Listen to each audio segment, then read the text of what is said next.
A number of years ago, some very smart people looked at the graduate admission scores of the brightest students at Harvard and cross-referenced those with how well people ended up doing in their careers. You want to know what the correlation was?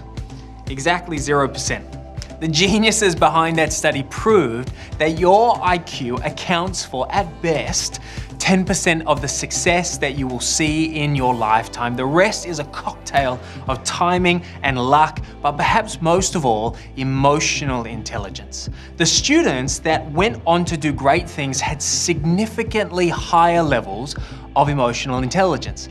This is so important that more than 75% of all Fortune 500 organizations try to train their teams on it.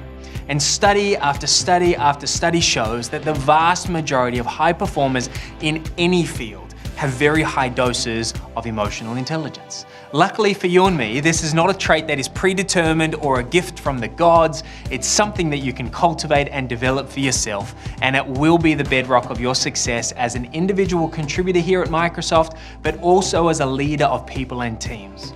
So let's find out exactly what it is and how to go about getting it. You need to understand that EQ is built on two big ideas: understanding yourself and understanding others. And obviously they feed each other. But the godfather of emotional intelligence, a guy called Daniel Goleman, breaks it down a little bit further into 5 big blocks. I think they're really helpful. The first is this: knowing your own emotions. That's self-awareness. 2 is managing your own emotions, something that he calls self-regulation. The 3rd is knowing how to motivate yourself and get yourself going when you don't feel like it. And I know we all have days like that. The 4th is this: recognizing and understanding other people's emotions, which is empathy. And 5, managing relationships and knowing how to build those real relationships. Not having a healthy dose of EQ is going to savage the plans that you have for yourself and really hold you back from doing great things in life. And people who struggle with it tend to be insensitive, arrogant, volatile, and really selfish. No doubt that you've worked with people like that. I know I have, and it's definitely not something that I aspire to. So here are the most effective ways of increasing your EQ starting today. Firstly, I want you to observe how you react to people. Learn to slow down on your rapid-fire emotional reactions to others and try to see things from their point of view.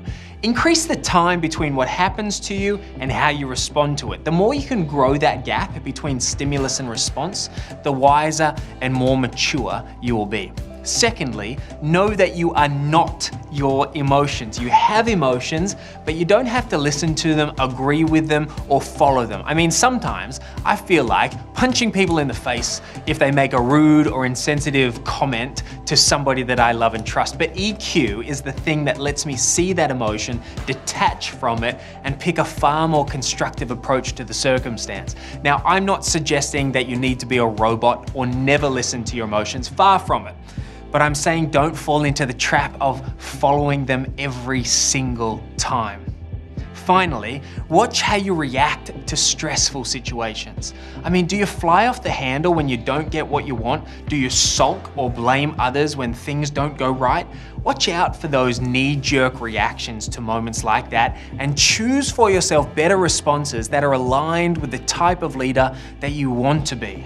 Once you notice those patterns, you can start to anticipate your natural responses. And once you do that, you give yourself far greater control in those times of stress. And learning to handle your emotional state is right at the core of EQ. With a little bit of attention and effort, you can master your emotional state, unlock a quality of life that would absolutely shock you, and trigger huge results in the way that you lead both yourself and the teams that you serve.